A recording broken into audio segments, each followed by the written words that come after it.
Good morning, my dear friends. Sorry, student.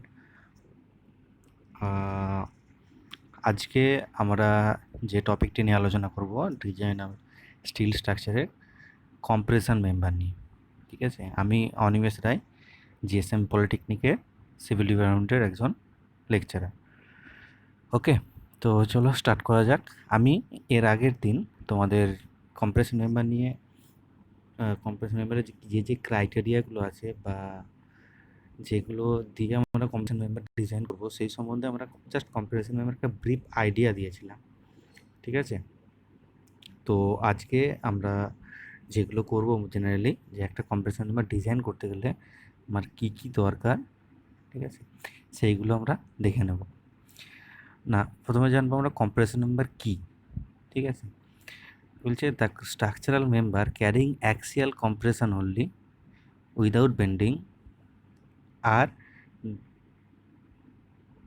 Discuss in the chapter. ঠিক আছে, না একটা স্ট্রাকচারাল মেম্বার সে যদি শুধু অনলি ফর অ্যাক্সিয়াল কম্প্রেশন লোডটাকে ক্যারি করে সেটাই বলবো compression member. The structural member carrying compressive load in truss are call strut. ঠিক আছে, যদি একটা স্ট্রাকচারাল মেম্বার কম্প্রেসিভ লোড একটা ট্রাসের মধ্যে কম্প্রেসিভ লোডটা ক্যারি করে তাহলে সেটা বলবো স্ট্রাক্ট। ঠিক আছে, the vertical compression member in a building are called column are স্ট্রেঞ্চটিও বলা হয়। ঠিক আছে, আর একটা যদি ভার্টিক্যাল মেম্বার কি, একটা বিল্ডিংয়ে যদি কোনো একটা ভার্টিক্যাল মেম্বার যদি থাকে বা সেখানে সে যদি কম্প্রেসিভ লোড নেয় তাহলে সেটা আমরা বলবো কলাম। মানে কলামই হচ্ছে বিল্ডিংয়ের একটা ভার্টিক্যাল মেম্বার যেটা কম্প্রেসিভ লোডটাকে নেয়। ঠিক আছে, the compression member of a crane is called boom. মানে ক্রেনকে আমরা বোমও বলে থাকি। বোম কোনগুলো বলবো না, যে কম্প্রেসিভ লোড ক্যারি করবে, যেমন ক্রেন। ঠিক আছে, the main compression member of roof truss is called rafter. একটা রুফ ট্রাসের মানে মেন কম্প্রেশন মেম্বার হচ্ছে র্যাপ্টার। বুঝে গেল?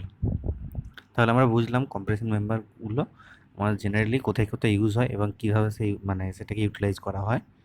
ঠিক আছে, তাহলে strength of an axially loaded compression, এবার কম্প্রেশন মেম্বার স্ট্রেংথগুলো আমরা স্ট্রেংথ কীভাবে পাবো বা সেটা আবার দেখে নেব। ঠিক আছে, না ফার্স্ট আমরা কীভাবে মানে লোডটা বার করবো, ম্যাক্সিমাম অ্যাক্সিয়াল কম্প্রেসিভ লোড। ঠিক আছে, সেই যে লোডটা যদি আমাকে পেতে হয় তাহলে তার ফর্মুলা হচ্ছে, লোডটা হচ্ছে পি। ঠিক আছে, P equals to sigma AC into A. পিটা হচ্ছে অ্যাক্সিয়াল কম্প্রেসিভ লোড। ঠিক আছে, সিগমা এসিটা কি, permissible stress in axial compression. ঠিক আছে, permissible stress in axial compression. এটা কি না, effective cross sectional area of the member. বুঝে গেল? আবার এটাকে আমরা বলছি gross cross sectional area minus deduction of any hole not fitted completely by rivet or bolt. ঠিক আছে, সেটা হচ্ছে আমার এ। আমরা যদি আইএস কোডটা দেখি, ঠিক আছে, কম্প্রেশন মেম্বারের যে পার্টটা আছে, যে ক্লজটা আছে, সেখানে র্যাঙ্কাইন্সের একটা সিগমা এসির ফর্মুলা আছে। ঠিক আছে, sigma AC that means permissible stress in axial compression বের করার জন্য একটা ফর্মুলা আছে। ফর্মুলাটা কি না, যদি আমার ভ্যালুটা দেওয়া না থাকে তাহলে আমি এই ফর্মুলা থেকে সেই ভ্যালুটাকে বের করে নিতে পারবো। তো ফর্মুলাটা কি না, 0.5 into FCC into F Y divided by FCC to the power N plus F Y to the power N to the power 1/n। ঠিক আছে, তাহলে এবার দেখবো আমি এখানে প্রথমে জানবো এফ ওয়াইটা কি। এফ ওয়াইটা আমরা জানি ইল স্ট্রেস ইন স্টিল। ঠিক আছে, এফসিসিটা কি, ইলাস্টিক ক্রিটিক্যাল স্ট্রেস। এফসিসিটা কি তাহলে elastic critical stress in compression. FCC সমান কি না, pi square E by lambda তার হোল স্কোয়ার।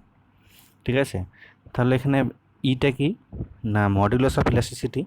ঠিক আছে, আর ল্যামডাটা কি না, ল্যামডা হচ্ছে সিলিন্ডারনেস রেশিও। এই ল্যামডা সমান আবার কি না, এল বাই আর। ঠিক আছে, এলটা কি না, effective length of the compression member, আর আরটা কি না, radius of gyration of the member, minimum value যেটা হয় আর মিনিমাম। আর এনটা কি না, এন হচ্ছে একটা ফ্যাক্টর, এই কম্প্রেশন মেম্বারের জন্য এনের ভ্যালু নেওয়া হয় 1.4। বুঝা গেল? দেখো এখানে একটা টেবিল আছে, টেবিলে তোমরা যদিও কোডেতেও পাবে, IS 800-2007-এও পাবে। যাই হোক, পারমিসিবল স্ট্রেস এসি এটা কার উপর ডিপেন্ড করছে না আমার সিলিন্ডারের রেশিওর উপর আর ইল স্ট্রেস অফ স্টিলের উপর। ইল স্ট্রেস অফ স্টিলের ভ্যালু যদি এরকম 240, 250, 300, 400, 420, 450, 480, 540, এগুলো হচ্ছে এফ এর ভ্যালু, এফ ওয়াই এর ভ্যালু। আর ল্যামডা দেখো 10 থেকে একদম পরপর আছে, 10, 20, 30, 40, 50, 60, 70, 80, 90, 100, 110, 120, 130, 140, 150 থেকে আপ টু 250 পর্যন্ত। ঠিক আছে, তাহলে এর করসপন্ডিং আমরা যে ভ্যালু, সাপোজ আমার এফ ওয়াই স্টিলের এফ ওয়াই হচ্ছে আমার 250, আর সিলিন্ডারের রেশিও হচ্ছে ধরো সাপোজ আমার 80, তাহলে 250 আর 80-র করসপন্ডিং আমার সিগমা এসি কত হবে? 101। বুঝে গেল? আচ্ছা, নেক্সট হচ্ছে এফেক্টিভ লেন্থ। আমার কলামের এফেক্টিভ লেন্থ বার করতে গেলে, এগুলো হচ্ছে এফেক্টিভ লেন্থ। ঠিক আছে, এই কলামের এফেক্টিভ লেন্থ বার করতে গেলে আমার কিছু ক্রাইটেরিয়া আছে। ঠিক আছে, কীরকম ক্রাইটেরিয়া না এফেক্টিভ যদি কলামের যদি এন্ড কন্ডিশন ডিন করে কলামের এফেক্টিভ লেন্থটা কী হবে। ঠিক আছে, তো দেখো এখানে বলছে এফেক্টিভলি হেল্ড, যদি কলামের দুটো এন্ড বা কলামের এন্ডগুলো যদি effectively held in position and restrain against rotation at both end, মানে effectively held in position.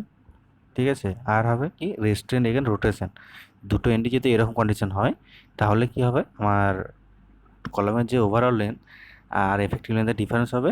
Overall length সমান হচ্ছে এফেক্টিভ লেন্থ সমান 0.65 ইন্টু ওভারঅল লেন্থ। ঠিক আছে,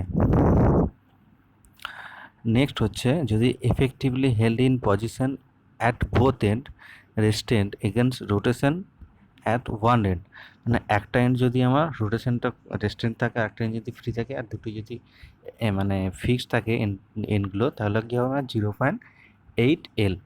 ঠিক আছে, নেক্সট থার্ড ক্রাইটেরিয়া কি না effectively held in position at both end but not restrained against rotation. যদি দুটো রোটেশনই আমার ফ্রি থাকে আর না আমার রেস্টেন্টটা যদি তোমার রেস্ট্রিক্টেড থাকে, তাহলে কী হবে না L equals to effective length equals to overall length. বুঝে গেল? নেক্সট কন্ডিশন কি আছে না effectively held in position at and restrained against rotation at one end and at the other end restrained against rotation but not held in position. ঠিক আছে, ঠিক যদি এই কন্ডিশন হয় তাহলে 1.2L। ঠিক আছে, আবার যদি তোমার দেখো আবার আরও তিনটে আছে, তো যদি কন্ডিশনগুলো আমি আর বেশি বলছি না, যদি আমার এরকম কন্ডিশন থেকে থাকে তবে ওভারঅল লেন্থের এত গুণ। ঠিক আছে, বুঝে গেল না? এরপর একটা টার্ম আসবে, টার্ম আসি হচ্ছে অ্যাঙ্গেল স্ট্রাক্ট। স্ট্রাক্ট কোথায় ইউজ হয় বলেছিলাম?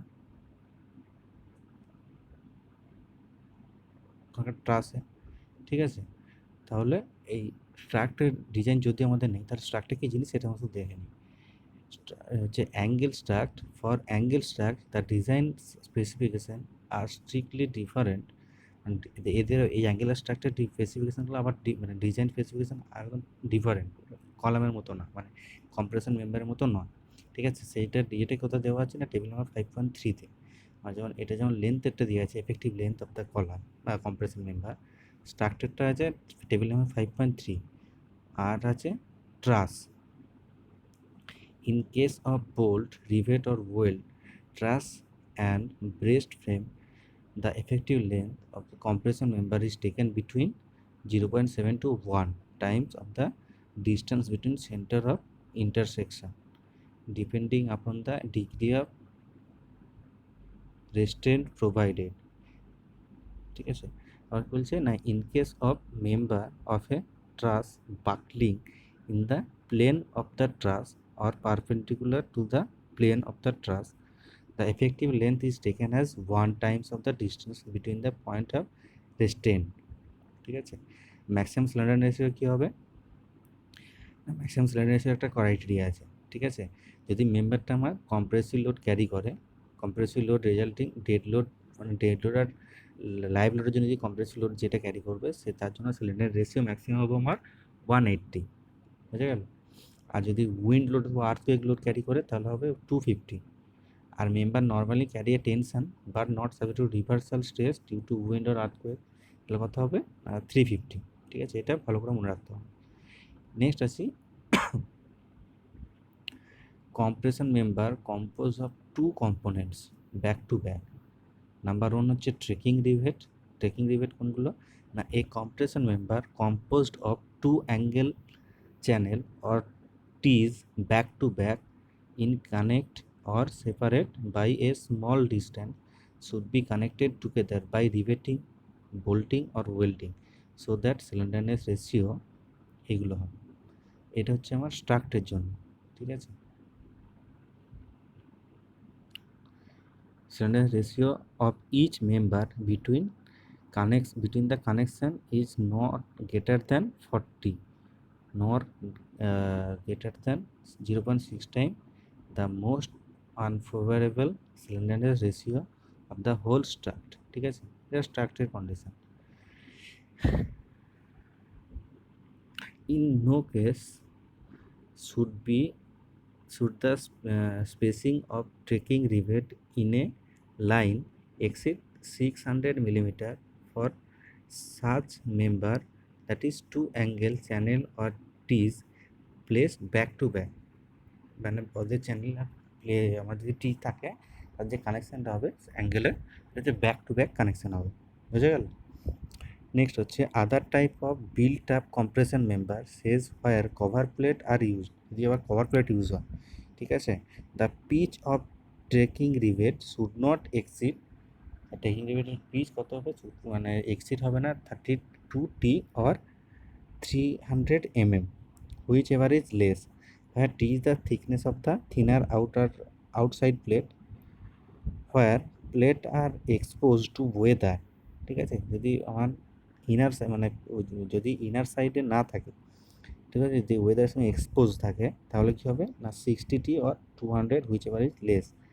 ইনার থাকে তাহলে 32, যদি বাইরে থাকে তাহলে 16। বুঝা গেল? নেক্সট হচ্ছে thickness of the member corresponding to minimum diameter of the rivet. যদি মেম্বার থিকনেস যদি আমার 10 mm হয় আপ টু 10 mm, তাহলে ডায়ামিটার অফ রিভেট আমি কত ডায়ামিটার রিভেট ইউজ করতে পারবো 16 mm। যদি ওভার 10 mm টু 16 mm যদি থিকনেস অফ দ্য মেম্বার হয় তাহলে কত 20 mm। আর যদি 16 mm এর বেশি diameter of the thickness of the member হয় তাহলে 22 mm রিভেট আমরা ইউজ করব। বুঝে গেল? নেক্সট হচ্ছে টিপিক্যাল ক্রস সেকশন। আমরা যদি রিভেটিং জয়েন করতে চাই বা কোনো একটা কলামের ডিজাইন করতে চাই, সেই কলামের যে আমাদের ক্রস সেকশনগুলো আমরা দেখতে পাবো, ঠিক আছে, যে সেকশনের সেগুলো যদি আমি ক্রস সেকশন দেখি তো আমরা মোটামুটি এই এতগুলো ধরনের ক্রস সেকশন আমরা দেখতে পাবো। কত ধরনের আছে দেখি, 1 2 3 4 5 6 7 8 9 10 11 ধরনের ক্রস সেকশন আমরা দেখতে পাবো। মেনলি আমরা 11 ধরনের ক্রস সেকশন ইউজ করি না, তাও আমরা এই মানে জেনারেলি এল সেকশন ইউজ করি না, আই সেকশনটা ইউজ করি, অ্যাঙ্গেল সেকশন ইউজ করি। ঠিক আছে, এল সেকশনটা ইউজ হয় খুব নর্মাল কেসে, ই সেকশনটা ইউজ হয়, মানে ই টাইপের যে সেকশনটা আছে সেটা ইউজ হয়, এফটাও ইউজ হয়, জিটা ইউজ হয় না, এইচটা ইউজ হয়, আইটা খুব একটা ইউজ হয় না, জে খুব ইউজ হয়, আর কেটাও খুব ইউজ হয়। ঠিক আছে, তো এই ধরনের আমরা মোটামুটি কলাম সেকশন আমরা ইউজ করব। এই হচ্ছে কলামের ইন্ট্রোডাকশান, মানে কম্প্রেশন মেম্বারের ইন্ট্রোডাকশান। কম্প্রেশন মেম্বার করতে গেলে এই জিনিসগুলো আমাকে দেখতে হবে বা আমার মাথায় রাখতে হবে, দিয়ে আমাকে ডিজাইনটা করতে হবে। বোঝা গেল? তাহলে আজকের ক্লাস এই পর্যন্তই থাক। নেক্সট দিন আমরা কিছু নিউমেরিক্যাল নিয়ে আসবো সলভ করার জন্য। ক্লিয়ার?